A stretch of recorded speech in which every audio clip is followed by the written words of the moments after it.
Hello, I am here with chapter 2 of Upstairs Mouse, Downstairs Mole. We read chapter 1. Remember chapter 1, we met our two new characters, Mouse and Mole. Mouse lives upstairs in a nice oak tree. Mole lives down in the ground because that's typically where moles will live. And we learned a little bit about the two of them.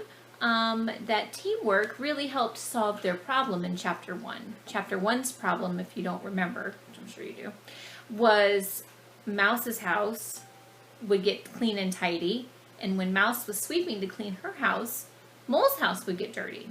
So they came up with a solution where they would sweep at the same time, and they did it together. So Mole went upstairs to help Mouse sweep her floors, and then they both went downstairs to sweep Mole's floors. All right, so chapter 2 is titled The Invitation. We're going to have a new problem. Your job is to listen to see what the problem is. That will be your response. And also to be paying attention to those speaker tags. Remember, speaker tags are the quotation marks that let us know who is talking. This book is realistic fiction, and we have a narrator that talks. The narrator tells us all the other things going on in the story, and then when the actual characters talk, we will hear words like I, me. When the narrator talks, you hear words like he, she. All right, so I'll point some out to you, and then that's going to be part of your assignment for today. All right, so this is a reminder of chapter 1. All the things that Mouse and Mole did, the garden they built. Brings us to chapter 2, the invitation. And an invitation is something you usually get in the mail, and it's inviting you to do something. We think of invitations as when we get them for birthday parties. I wonder if it's a birthday party. Mouse found an invitation in her mailbox. It was from her neighbor, Mole. Dear Mouse, if you are not too busy, please come join me for lunch to celebrate our new garden. Your neighbor, Downstairs Mole. Around noon, there came a tap, tap, tap on Mole's door. Glad you could make it, said Mole. Please come in. Mouse had picked dandelions for the occasion. For you, she said, until our flowers come up. Mouse looked around the room. My, but you do keep a nice and tidy hole, she squeaked. Thank you, said Mouse.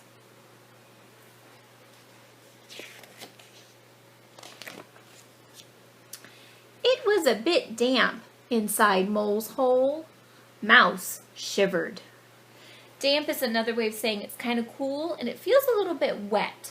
Not wet like rain, but just really cold. Sometimes when it's really cold outside, you feel a little bit damp or wet, just because it's cold. I'm not sure Mouse really likes it. Mouse shivered.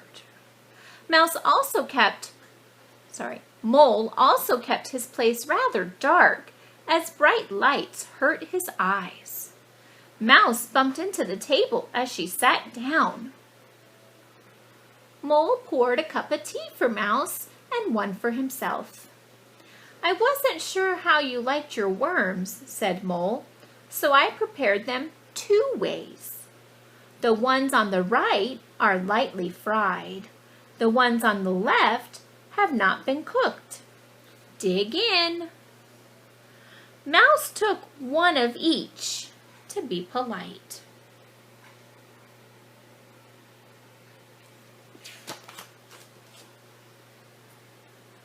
Mole filled his plate.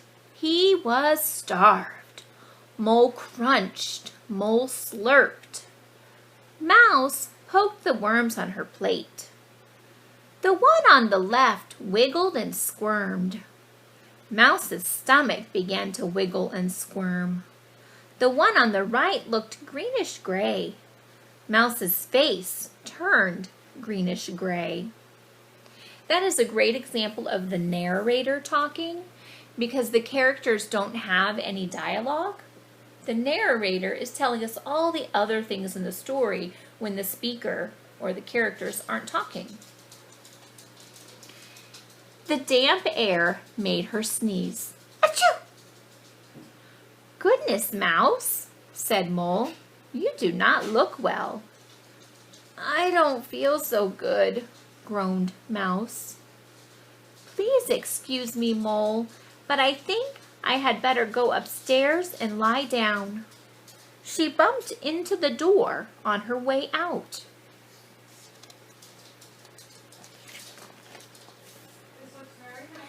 That evening, Mole found an invitation in his mailbox. Dear Mole, I am feeling much better. Please join me for dinner at 6 o'clock to continue our garden celebration.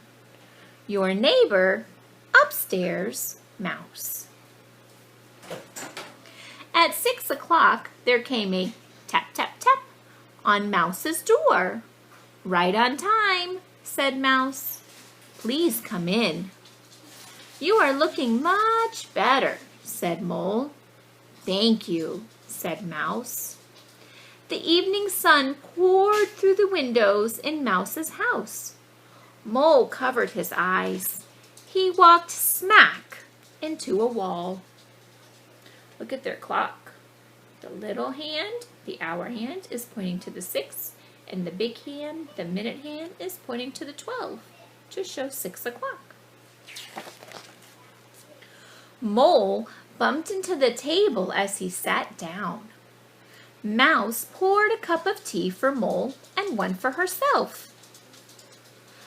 I was not sure which cheese you preferred, said Mouse, so I cut up 2 kinds. The one on the left is cheddar, and the one on the right is Limburger. Help yourself. Limburger is a kind of cheese. It's got a strong taste. To be polite, Mole took a thin slice of each.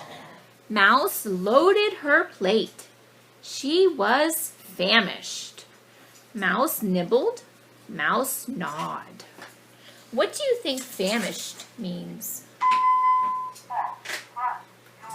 If you said starving or very hungry, you are right.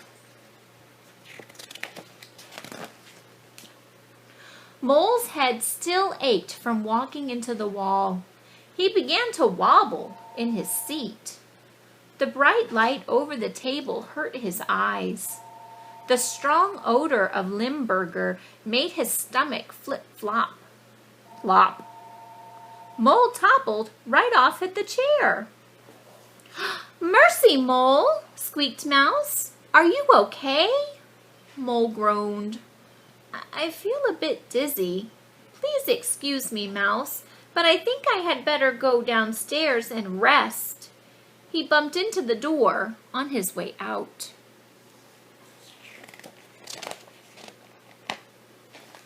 That brings us to chapter 3. So, your job is going to be to tell me what the problem is in this chapter.